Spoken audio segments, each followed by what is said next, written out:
it'd be crazy not to mention it with, this being what I'm calling the year of the active shooter. We've already had 100 plus mass shootings in the United States. I'm pretty sure it's going to beat the record of any other year. And it makes sense coming out of a pandemic. People have been cooped up, that kind of isolation obviously increases mental health issues, substance abuse, relationship issues, you name it. So, one of the things that you're mentioning, and I'm want you to obviously clarify if I'm misspeaking. I had seen another military veteran speaking about active shooting situations, yeah. And he had said that one of the biggest mistakes or things to be aware of, because again, it's in those situations, if people don't know or panic, you never know how they're going to react. But he said, be cognizant that people have a pattern to run in a pack and you have everybody running together in the same direction. And he said the problem with that is that most active shooters are not trained shooters. They have a lot of mental delusion. They're just randomly firing.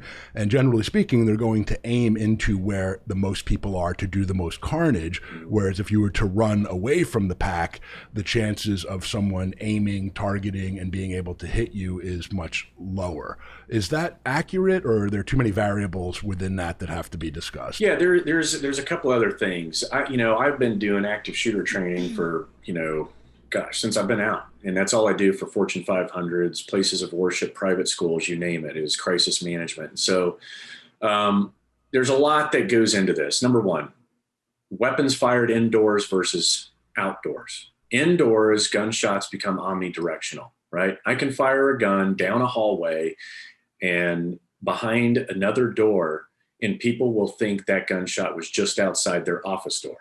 Right. Mm-hmm. There are times when people think the gunshots are coming from the left.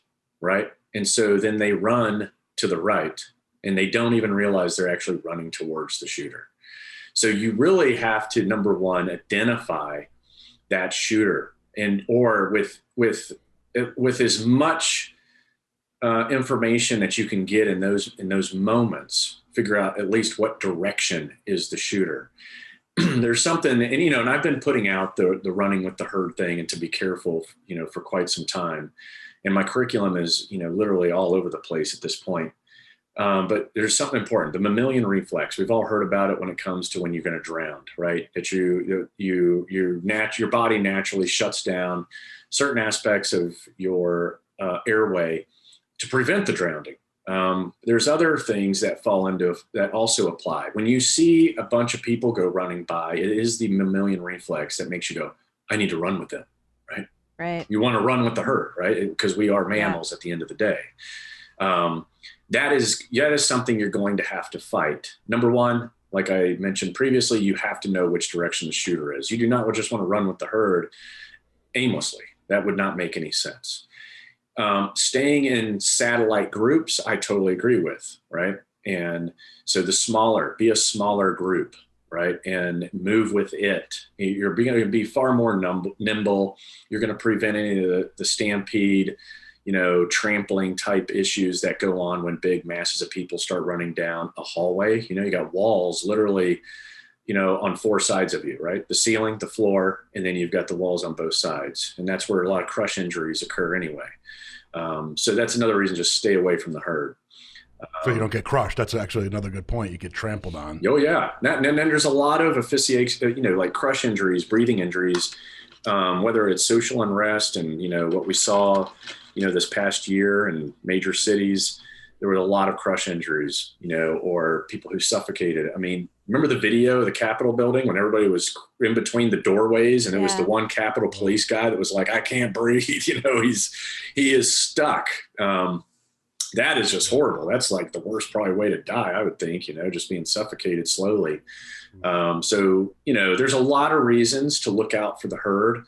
But if for some reason the herd is running in the right direction and you can trail behind it, or somewhere in, I would say, the perimeter of that herd, that's probably the better place to be, because dead center, like you said, is where the rounds are just probably going to be put, so he gets the most bang for his buck out of that moment in time when he's shooting.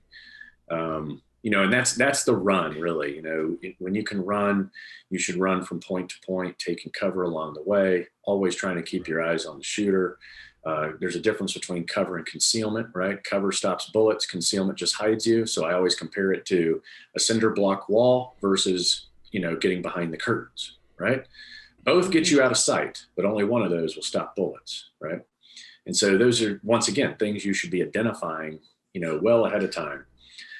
So you would go for cover over concealment, right? Obviously, which is so helpful though, because again, if you don't hear someone say that, and you're not being taught that, when that moment comes, if God forbid you happen to be in that situation where it does, you don't have time to be thinking about that. I mean, you see a curtain, you might see a cinder block wall. I mean, so to just intuitively be thinking that, over cover, over conceal, and make your choice. Right. You don't have time to sit there and say, should I go this way or this way? Right. Yeah, exactly. You want to be able to take those moments of cover to just ensure that you're still going the right direction. And then I always tell people, the lone wolf has been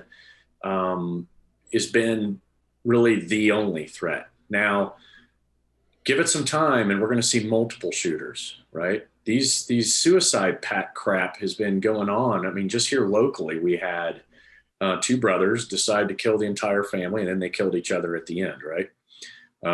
And so, with time, you may not see the lone wolf. There may be multiple. And so that's another reason to kind of train your mind to sprinting to cover, and then take a moment, look, listen, and feel, right? And go, okay, yep, there's still the one shooter. I don't see any other threats. Now move to the next piece of cover. Stop, look, listen, and feel. Because a lot of people look at it, it's better to treat it like sprints than like some marathon across 100-yard football field, right?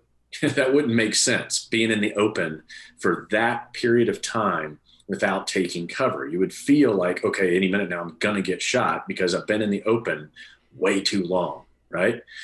Mm-hmm. You're naturally probably going to feel that way, but you want to at least mentally go, all right, what would I sprint to right now? Oh, I'd sprint to that. I'd get to the T intersection in a hallway and then duck behind the T, knowing that at the other end of the hallway is a set of doors. And then when I get through those doors, I'm going to go to the first vehicle. I'm going to get behind the engine block, not the trunk, right? And then I'm going to find another vehicle. I'm going to go to that engine block, from engine block to engine block until I'm at the end of that property or that parking lot. Now I'm going to be looking for trees or maybe other buildings, right? And I'm going to start creating separation by putting buildings between me and where I just was, right? So I'm so glad we're talking. I would have just ran in a straight line, panicking all the way. Yeah, so you got to remember, we're surrounded by the improvised weapons, improvised concealment, improvised cover.